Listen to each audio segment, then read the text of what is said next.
So CNN sat down with three black Trump supporters, and I don't think it went how they expected. I think they were hoping that they would perpetuate the left's false narrative talking point that all of these Trump supporters are regretting their vote, and instead, they got the opposite and were quite shocked. As always, like the video and subscribe to the channel, but let's start with Van Jones, who had the honor of hosting this little get together, and he asks why they like Donald Trump. You weren't always a Republican. No, actually, I come from a family that was like super Democratic. My first time voting, I voted Democrat. I voted for Joe Biden. What about Trump appealed to you? Am I allowed to cuss? Yeah, you can. I mean, part of it is he's an asshole. I like authenticity. Now, for all of us who support Trump, we understood what the guy was talking about, and we support Trump for the exact same reason. But for those who are confused and are wondering, why would he support someone because they're an asshole? Let me explain what he means for you. What he's saying is he likes the authenticity of somebody who isn't masquerading around as this perfect and pristine politician who says the right things, who has all these scripted sentences and soliloquies and talking points and phrases that they regurgitate over and over to the point it feels robotic. We like that Trump isn't a politician who gives us these long, confusing word salad answers where we're no closer to the actual answer of a question than when we started. We like that he's not carefully picking his words and tiptoeing around political niceties and political correctness. We like that he's crass and blunt and straightforward in the way that he converses and conveys information. Another part of him being an asshole, so to speak, that we enjoy is that he puts the American people first, no matter who likes it. He's not trying to be like other presidents that are European and global leader bootlickers who simply just want to be liked by everybody else. They want to be so chummy and buddy-buddy with the rest of the world that they forget to prioritize the interests of the American people. Trump reminds the global leaders that America is the mightiest nation on earth, and it is in their benefit to have a relationship with us, not the other way around. So that's more of an elaborate way of describing what the man meant when he said he likes Trump because he's an asshole. But let's hear what the other two ladies have to say. You voted for Obama then you voted for Hillary Clinton in 2016, but 2020 you voted for Donald Trump. What made the change? I began listening to someone, her name is Candace Owens, and I read her book, and it just opened my eyes to maybe he's not this person that I have been led to believe that he was. So you voted against Trump in 2016. Yes. But then in 2020 you voted for him? Absolutely. Why? I saw how things were going during his first term, and I was pleasantly surprised, and I was pleased with what was happening. I saw the economy getting better. I saw country relations in certain countries getting better. What the First Lady said, I absolutely love because it's the experience of almost every black conservative. It's basically a given if you grow up in a black family, you're gonna grow up around people who are Democrats. And all it takes is one day stumbling upon some YouTube channel or some video or some piece of information that opens up your eyes and allows you to see just how brainwashed the black community is in favor of the Democrat Party, how Democrat policies hurt the black community and keep them on a hamster wheel of government dependency and cultural decline. No other ethnic group votes for one party like how black people vote for Democrats. No other ethnic group shames members of their own community for having difference of opinion. But in the black community, if you decide that you're gonna become a Republican, you get met with all kinds of vitriol. You get called a sellout, a coon, an Uncle Tom, a race traitor. It's pure Stockholm syndrome. These people have been convinced that the party that is keeping a foot on their neck are their best buddies and have their best interest in heart. And the black community internally will deploy cultural pressure and ostracization tactics to make sure that you don't leave the groupthink. Now, here's where the black Trump voter says something super impactful, talking about what he likes that Trump has done so far. Watch. What are some things that he's doing that you do like? For me, I like the border. I just don't like the idea of someone coming here illegally and getting benefits that can serve my community. So that's the reason why I support him on that border policy. When you think about the border, you think about people coming here who are getting more help than people who live here and who were born here. Yeah. And I got that perspective not from news channels. I got it from social media. TikTok is like a holy grail. We even see it with the things that we learn about the United States government. Outside of the United States, people are showing Americans, hey, look at what's going on. Do y'all know that your government is doing this? Have you seen this? Have you looked at it from this perspective? You know, people, when they think about a Trump voter, they usually think about like a white dude with like a red hat on and a pickup truck.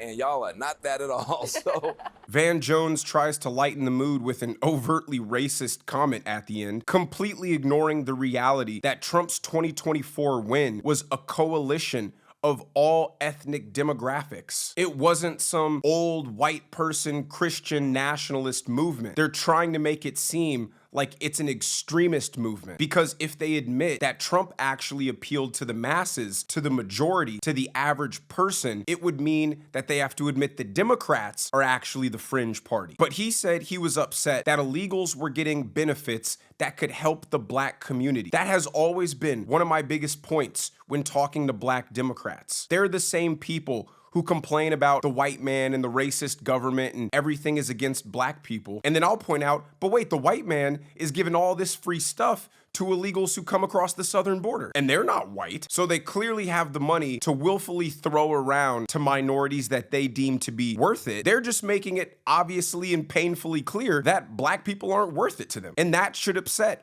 all those Democrats. And he said he gets his news from social media, like so many people do today, because the mainstream media isn't trustworthy. If you let them tell it, there wasn't even an illegal immigration crisis to begin with. And then it was, okay, there is one, but these people aren't getting benefits. What are you talking about? And now they've gone to, oh, how dare you take these benefits away from these poor people who need free taxpayer-funded healthcare. The media was complicit in covering up all of the massive failures and destruction to our country over the last 4 years, and they still continue to ignore all reality and honesty in their reporting. So it's no surprise that people are looking at alternative sources of information. Now, so far, CNN hasn't been able to get the soundbite that they want, but here they go, giving the big question, hoping that they'll get the answer that they've been praying for. If you had the chance to vote for Donald Trump again, would you do it? if you had to do it all over again, would you vote for Donald Trump again, yes or no?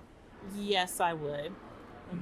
Now, in the future, I am not a diehard Democrat or diehard Republican. If there were a Democratic candidate who was more aligned for me, then I would vote Democrat. If you go back in time, would you vote for Donald Trump, yes or no? Yes. I think I might know the answer on this next. She said yes. It's immediately yes. No, I'm sorry.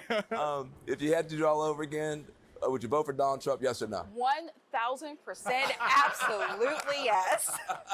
Ouch.